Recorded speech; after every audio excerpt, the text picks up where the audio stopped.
On a frozen night in February 1959, 9 young hikers set out on a journey into the Ural Mountains of Soviet Russia.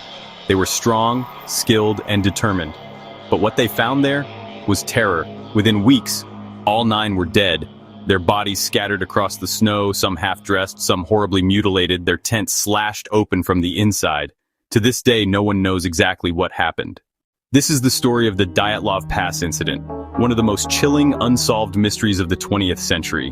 What began as an ordinary ski expedition turned into a nightmare that's haunted investigators, conspiracy theorists, and even governments for over 60 years. 9 students and graduates from the Ural Polytechnic Institute, led by Igor Dyatlov, planned the expedition as a test of endurance. Their goal, to reach Mount Otorten, deep in the snowy wilderness. The group was in good spirits, documenting their journey in photos and journals. But as they entered the icy expanse of the Ural Mountains, the weather turned brutal. Wind howled across the peaks, snow blinded their path, and temperatures plunged to minus 30 degrees Celsius. Still, they pressed on. Their last diary entries spoke of laughter, songs, and inside jokes. These were young people, between 20 and 24 years old, full of life. They had no idea they were writing the final words of their lives. When the hikers didn't return, search teams were sent into the mountains. On February 26th, they made a chilling discovery. The hikers' tent, half buried in snow. But something was wrong. The tent wasn't collapsed from snow or wind. It had been slashed open from the inside, as if the hikers had fled in terror. Inside, everything was left behind. Boots, coats, food, even money. But no hikers. Tracks in the snow told a confusing story. Barefoot footprints leading away from the tent into the forest. The first 2 bodies were found at the edge of the forest, lying by a burned-out campfire. They were shoeless, wearing only underwear, their hands and feet blackened with frostbite. 3 more were discovered between the forest and the tent, as if they'd tried to crawl back.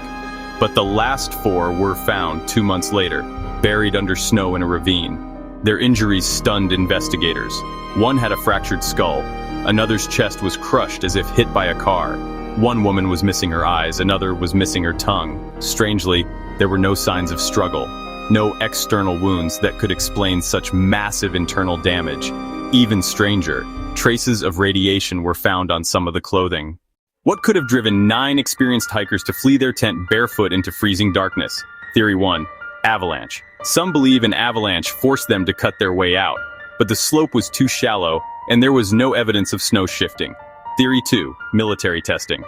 The Ural Mountains were a site for secret Soviet weapons tests.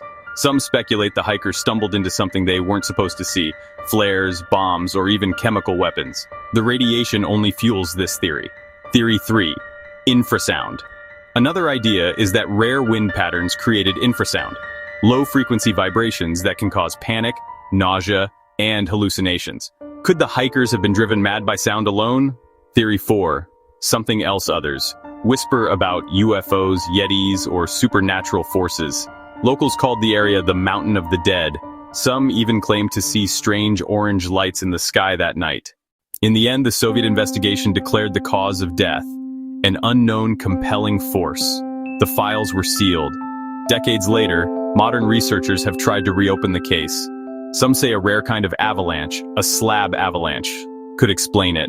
But even that doesn't answer every question. Why slash the tent from inside? Why no attempt to gather supplies? Why the bizarre injuries? To this day, the Dyatlov Pass incident remains unsolved. 9 lives lost to a mystery that refuses to rest. This story is based on the real Dyatlov Pass incident of 1959 in the Soviet Union. The hikers' remains and evidence still puzzle scientists and investigators today.